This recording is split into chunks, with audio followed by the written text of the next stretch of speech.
بسم اللہ الرحمن الرحیم۔ حضرت نوح علیہ السلام کا مختصر واقعہ۔ حضرت نوح علیہ السلام کا تذکرہ قرآن مجید میں 42 جگہ پر آیا ہے۔ حضرت آدم علیہ السلام کی اولاد دنیا میں خوب آہستہ آہستہ بڑھی، یہ خدا کو بھولتے گئے جس نے اسے پیدا کیا تھا اور جوان کیا تھا اور جو ان کا پالنے والا ہے، اور شیطان کے بہکاوے میں آ گئے جس نے حضرت آدم علیہ السلام کو جنت سے نکلوا دیا تھا۔ شیطان کے بہکاوے میں آ کر یہ لوگ بتوں اور آگ، سورج وغیرہ کی پوجا کرنے لگے اور ایک خدا کے بجائے مٹی اور پتھر کے بہت سارے خدا بنا لیے۔ اپنے ہاتھ سے اپنا خدا بناتے اور پھر ان سے مانگتے، حالانکہ یہ مٹی ہے اور پتھر کے خدا اپنے لیے بھی کچھ نہ کر سکتے تھے تو ان کے لیے کیا کرتے؟ اللہ تعالیٰ نے جو اپنے بندوں سے بڑی محبت رکھتا ہے، اس کو یہ بھی گوارا نہیں کہ اس کے بندے شیطان کے بہکاوے میں آ کر اللہ کے علاوہ کسی اور کی عبادت کرنے لگیں اور اس کی سزا مرنے کے بعد دوزخ میں جلیں۔ اللہ تعالیٰ نے حضرت نوح علیہ السلام کو اپنا نبی بنا کر بھیجا۔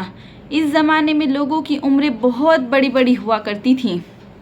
حضرت نوح علیہ السلام 950 سال تک اپنی قوم میں وعظ نصیحت کرتے رہے کہ اے لوگو، صرف ایک اللہ کی عبادت کرو اور میرا کہنا مانو، وہ تمہارے گناہ بخش دے گا۔ لیکن لوگوں نے حضرت نوح علیہ السلام کی باتوں کو نہ مانا اور اپنے کانوں میں انگلیاں ڈال لیں اور کپڑے اوڑھ لیے تاکہ حضرت نوح علیہ السلام کی آواز ان کے کانوں تک نہ پہنچے۔ اے لوگو، وہ کہتے رہے، اللہ سے معافی مانگو، وہ بڑا معاف کرنے والا ہے، وہ تم پر آسمان سے بارش برسائے گا تاکہ تم خوب اناج پیدا کر سکو اور اس کے ذریعے سے بڑے بڑے باغ پیدا کر دے گا، ان میں نہریں پیدا کر دے گا، تمہیں مال اور دولت دے گا اور بیٹے دے گا۔ تمہیں کیا ہو گیا ہے کہ تم خدا کو نہیں مانتے؟ حالانکہ اس نے آسمان بنائے، چاند اور سورج بنائے، اس نے تم کو مٹی سے پیدا کیا اور پھر اسی مٹی میں ایک دن تم مل جاؤ گے اور پھر قیامت کے دن اسی مٹی سے تم کو دوبارہ زندہ کیا جائے گا۔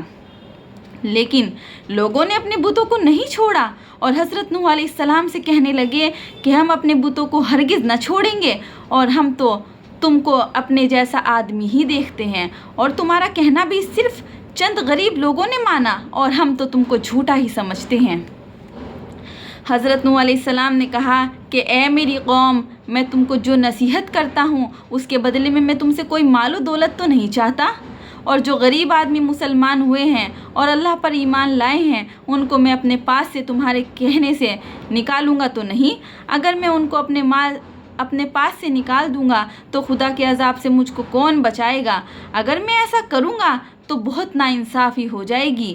ان کی قوم کے لوگوں نے کہا، اے نوح، تو نے ہم سے جھگڑا بہت کر لیا، اگر تم سچے ہو تو جس عذاب سے تم ہم کو ڈراتے ہو وہ لے کر آؤ۔ حضرت نوح علیہ السلام نے کہا کہ جب اللہ پاک چاہیں گے تو عذاب بھی آ جائے گا۔ اللہ تعالیٰ نے حضرت نوح علیہ السلام کو وحی کے ذریعے سے حکم بھیجا کہ تمہاری قوم میں جو لوگ ایمان لا چکے ہیں ان کے علاوہ اور کوئی ایمان لانے والا نہیں ہے، تم غم نہ کرو، ایک کشتی بناؤ۔ حضرت نوح علیہ السلام نے خدا کے حکم کے مطابق ایک کشتی بنانی شروع کی، تو جب ان کی قوم کے سرداران کے پاس سے گزرتے تو ان کو کشتی بناتے ہوئے دیکھتے تو ان کا مذاق اڑاتے۔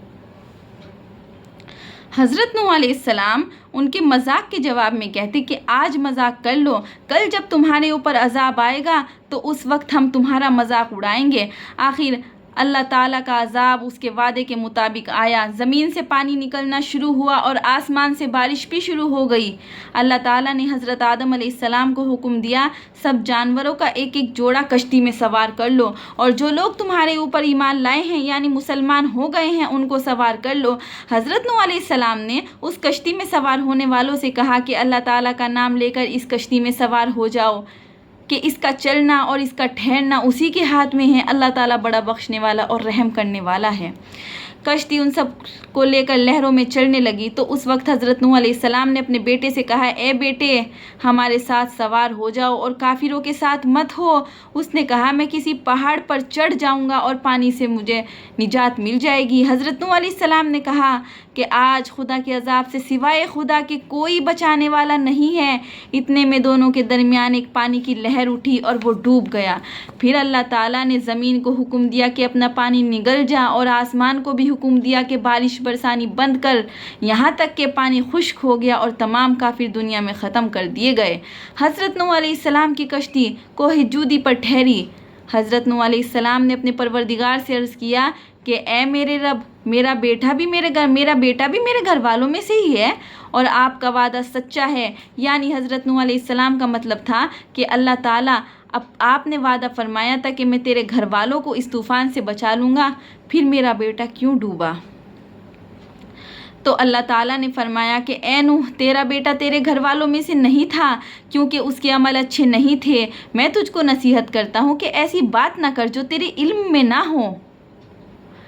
حضرت نوح علیہ السلام نے اللہ پاک سے توبہ کی اور اپنے کہنے کی معافی چاہی۔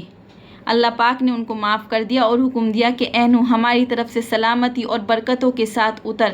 اس کے بعد حضرت نوح علیہ السلام کی امت دنیا میں بسی اور آہستہ آہستہ ان کے بال بچے آباد ہوتے گئے۔ یہ سب لوگ اللہ تعالیٰ کی اطاعت کرتے رہے۔ زمانہ گزرتا گیا اور آہستہ آہستہ شیطان نے پھر بہکانا شروع کیا تو یہ لوگ اللہ تعالیٰ کو بھولتے چلے گئے۔ حضرت نوح علیہ السلام جو اللہ تعالیٰ کے اتنے بڑے پیغمبر تھے، اپنے بیٹے کو اس کے برے کاموں کی وجہ سے اللہ تعالیٰ کے عذاب سے نہ بچا سکے۔ اس طرح اگر ہمارے ماں باپ چاہے کتنے ہی ولی کیوں نہ ہوں، اگر ہمارے عمل اچھے نہ ہوں تو وہ ہم کو اللہ تعالیٰ کے عذاب سے نہ بچا سکیں گے۔ ہم کو اپنے بزرگوں کے نیک عمل کا سہارا نہیں لینا، بلکہ اللہ اور اس کے رسول صلی اللہ علیہ وسلم کے بتائے ہوئے کاموں پر عمل کر کے نیک بننا چاہیے۔